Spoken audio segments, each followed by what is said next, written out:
Hello friends, welcome to my channel. तो friends, हम क्या पढ़ने वाले हैं तो मैं आपको बता देना चाहती हूँ कि आज हमारा चैप्टर है मोशन यानी कि गति।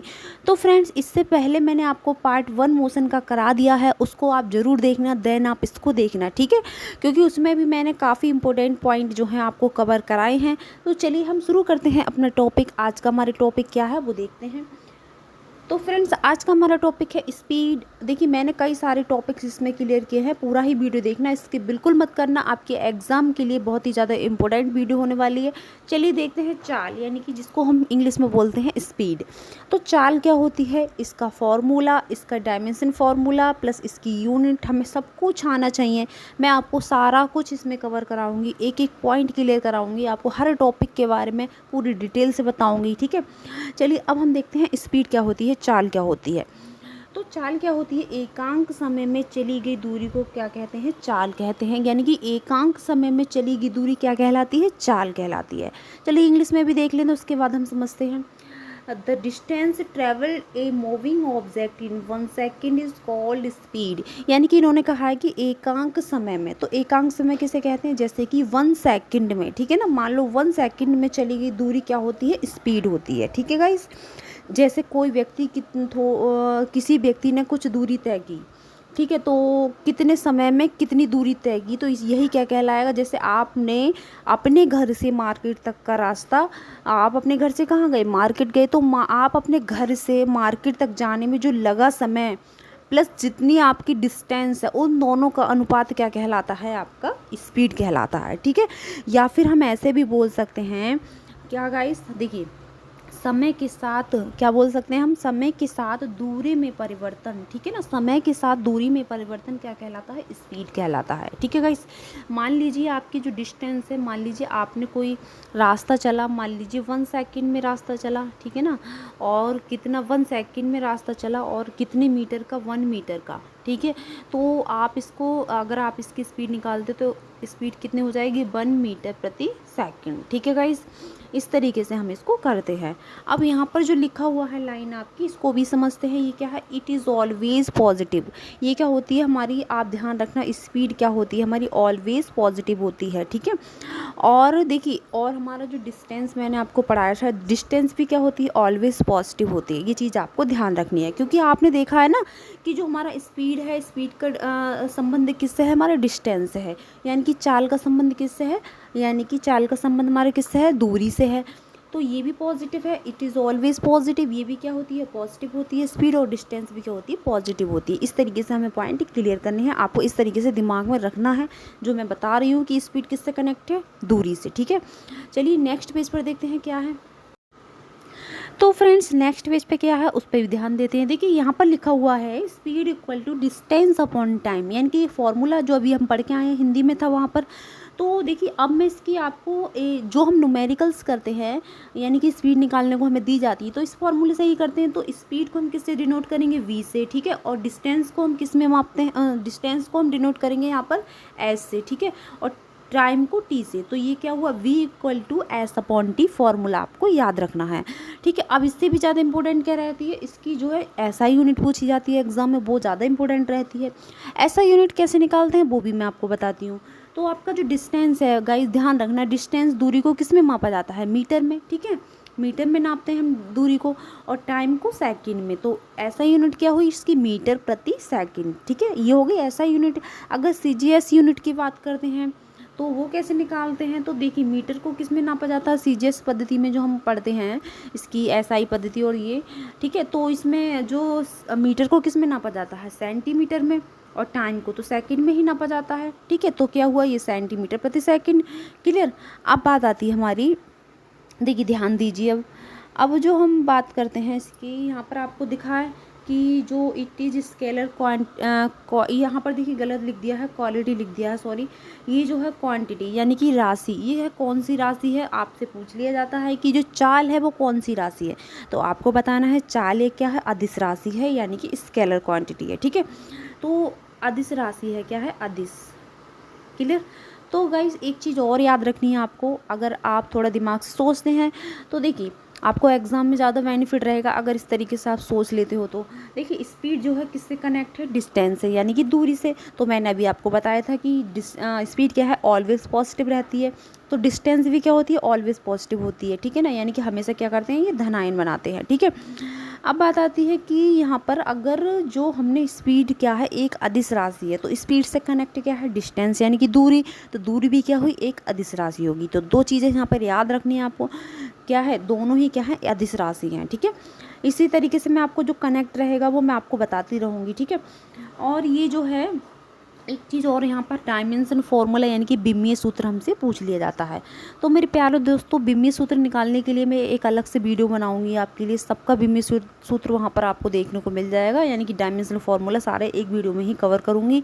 लेकिन यहाँ पर अभी फ़िलहाल में इसका निकालना देखते हैं, ये कैसे निकाला जाता है। तो आपको पता होना चाहिए कि जो मीटर होता है, यानी कि किसी भी लंबाई को हम नापते हैं तो उसे एल से डिनोट करते हैं, और समय मापते हैं तो उसको टी से, और किलोग्राम को एम से। ये चीज़ें मैं उसी में सब सिखाऊंगी आपको, ठीक है। तो यहाँ पर हम किसका डायमेंशन फार्मूला निकाल रहे हैं, स्पीड का। तो गाइस ध्यान दीजिए, जो स्पीड है, डिस्टेंस यानी कि दूरी है हमारी, ठीक है। दूरी क्या है, एक तरीके की लंबाई है, ठीक है ना। दूरी क्या है, लंबाई है। तो एल अपॉन में क्या, देखिए टाइम को किससे मापते हैं, टी से। तो जब एल तो हमारा यही रहेगा, टी जब ऊपर जाएगा तो इसमें क्या होती है, टी पर एक 1 पावर रहती है हमेशा, ठीक है ना। ये 1 पावर हर उस पर रहती है, तो यहाँ भी रहती है। तो ऊपर जाके क्या हो जाती है, माइनस का 1 हो जाता है, यानी कि एल टी -1, ठीक है। ये -1 है यहाँ पर। बट यहाँ पर एम 0 क्यों लिया है, क्योंकि यहाँ पर किलोग्राम की कोई बात नहीं हुई है, इसलिए एम को 0 लिख भी सकते हो, ना भी लिख सकते हो। बट इसका फॉर्मूला एल टी -1 बोल सकते हो, या फिर m0 m की पावर 0 एल टी -1 भी बोल सकते हो, ठीक है गाइस। आई होप आपको ये सारी चीज़ें क्लियर हुई होंगी। अब हम चलते हैं नेक्स्ट पेज पर, ठीक है। अब कहाँ चलते हैं, हम नेक्स्ट पेज पर समझते हैं क्या है। तो गाइस चलिए नेक्स्ट पेज पर देखिए, अब समझते हैं हम एवरेज स्पीड क्या होती है, यानी कि औसत चाल क्या होती है। ये भी हमसे पूछा जाता है, इम्पोर्टेंट है, ध्यान रखना, ठीक है। देखिए वस्तु द्वारा तय की गई कुल दूरी और कुल समांतराल को क्या कहते हैं, हम चाल कहते हैं, औसत चाल। देखिए एवरेज स्पीड क्या होती है, total distance upon total time, ठीक है। चलिए मैं आपको एक एग्जांपल के थ्रू बता देती हूँ। देखिए मान लीजिए ये आप हो, ठीक है ना, ये क्या हो, आप हो, यहाँ पर ये आपका घर है, ठीक है। आपको अपने घर जाना है, तो पहले आप कितनी दूरी चले, 5 मीटर चले, कितने सेकंड में, 1 सेकंड में, मान लीजिए 1 सेकंड। फिर क्या चले, फिर आप चले 5 मीटर, तो कितने सेकंड में, 1 सेकंड में, ठीक है।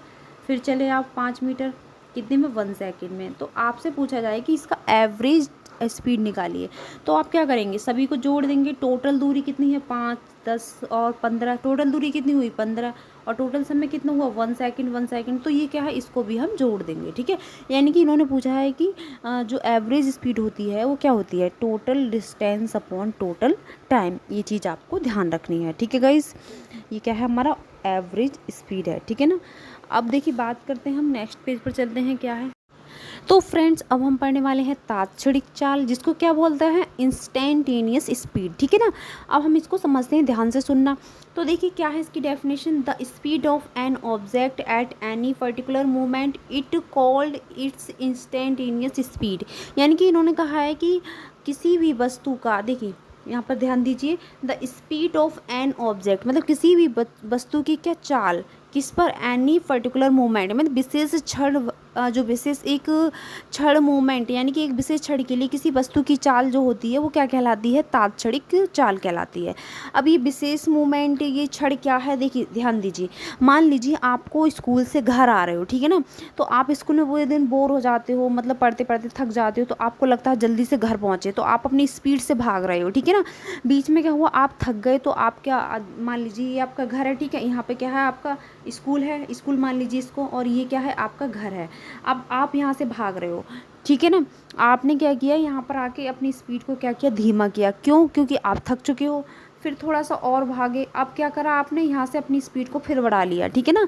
तो आपने जो बीच बीच में आपने अपनी स्पीड को कम ज़्यादा किया, तो यही क्या कहलाता है, क्या कहलाता है, पर्टिकुलर मूवमेंट पर जो आपने अपना क्या किया, स्पीड चेंज की, तो वही क्या कहलाती है, हमारी तात्क्षणिक चाल। जैसे कि आपको एक एग्जांपल के थ्रू समझाती हूँ। जैसे मान लीजिए जो तात्क्षणिक चाल है उसका वेस्ट एग्जांपल जो रहता है गाइस, वो क्या रहता है, देखिए आपके घर में देखिए कार होगी या फिर बाइक वगैरह जो कुछ भी आप चलाते हो, उसमें जो स्पीडोमीटर होता है उसको देखिए सबसे पहले, ठीक है ना। आप बाइक से कहीं जा रहे हो घूमने, तो आपको पता है कि आपकी बाइक चल रही है 50 किलोमीटर या 60 किलोमीटर या 70 किलोमीटर, तो वो क्या होती है, हमारी इंस्टेंटेनियस स्पीड बताता है वो, ठीक है। यानी कि उसी को क्या बोलते हैं हम, तात्क्षणिक चाल। का कौन बता पाता है ठीक से, हमारा स्पीडोमीटर, ठीक है ना। उसमें क्या होता है, हमें हर पर्टिकुलर मोमेंट में पता चलता रहता है कि हम कितना चल चुके हैं, ठीक है ना गाइस।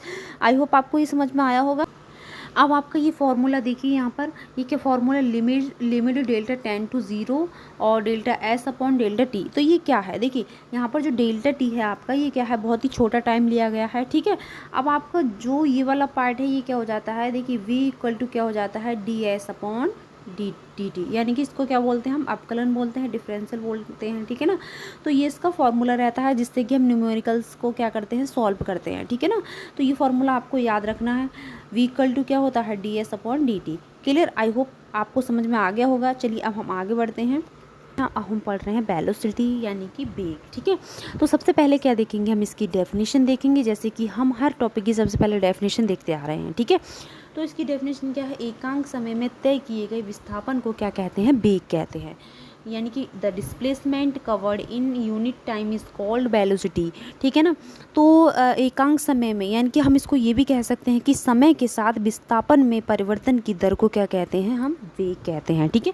तो इसको हम v से डिनोट करेंगे वेग को, और हमारा जो डिस्प्लेसमेंट है उसको s से, और टाइम हमारा t, यानी कि v इक्वल टू क्या हो जाएगा हमारा s अपॉन टी, ठीक है ना गाइस। डिस्प्लेसमेंट को किससे करेंगे हम, s से। क्लियर। अब बात करते हैं हम, देखिए इसको हम कैसे भी लिख सकते हैं, देखिए v इक्वल टू जो हमारा विस्थापन, इसको हम डेल्टा x लिखेंगे और डेल्टा t, यानी कि हम कैसे पहचान करें कि हमारा जो स्पीड है और हमारा जो वेलोसिटी है, इनमें डिफरेंट हमारा क्या रहेगा। तो देखिए ये जो होती है हमारी एक सदिश राशि होती है, यानी कि वेक्टर क्वांटिटी होती है। तो इस पर हम इस तरीके से वेक्टर लगाते हैं, इस तरीके से, ठीक है ना, क्योंकि ये हमारी सदिश राशि होती है। और स्पीड क्या होती है हमारी, एक अदिश राशि होती है। ये चीज़ आपको ध्यान रखनी है, ठीक है गाइस। तो अब हम चलते हैं किस पर, देखिए आपको डेफिनेशन समझ में आ गई कि समय के साथ विस्थापन में परिवर्तन की दर क्या कहलाती है, वेग कहलाती है, ठीक है गाइस। इसी तरीके से हमने समय के साथ दूरी में परिवर्तन की दर क्या कहलाती है, चाल कहलाती है, ये भी हमने पढ़ा था, ठीक है गाइस। अब हम देखते हैं इसका फॉर्मूला। अब हम थोड़ा नेक्स्ट पेज पर चलते हैं।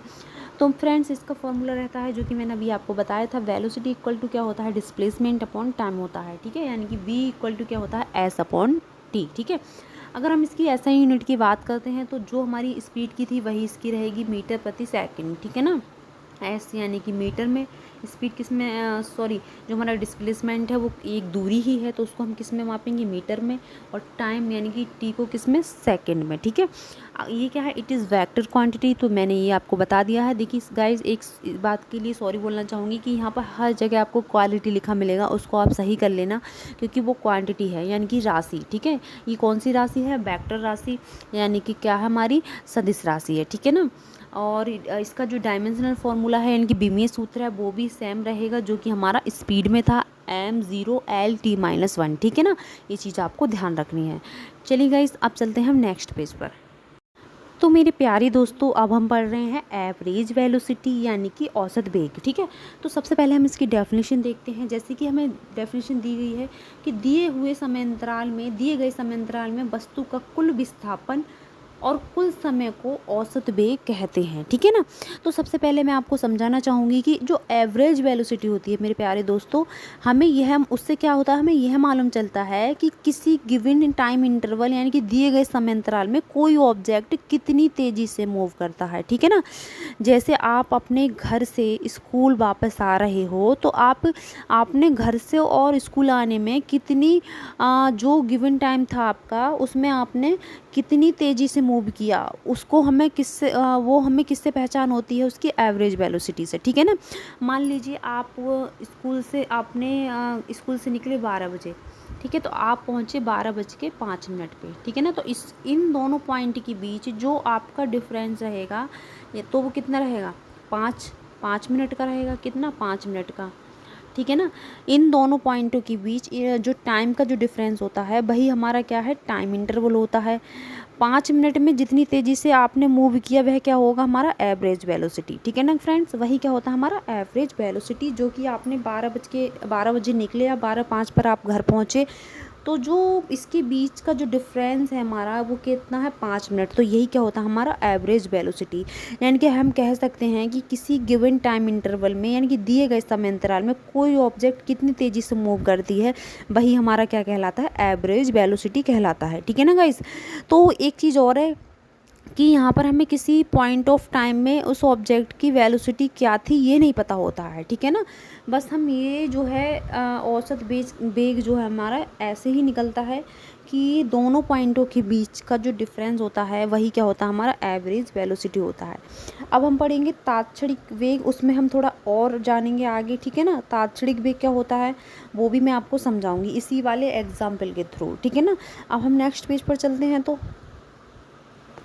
तो फ्रेंड्स यहाँ पर हम पढ़ने वाले हैं तात्क्षणिक वेग, यानी कि इंस्टेंटेनियस वेलोसिटी, यानी कि किसी क्षण विशेष के लिए वस्तु का वेग उसका तात्क्षणिक वेग कहलाता है, ठीक है ना।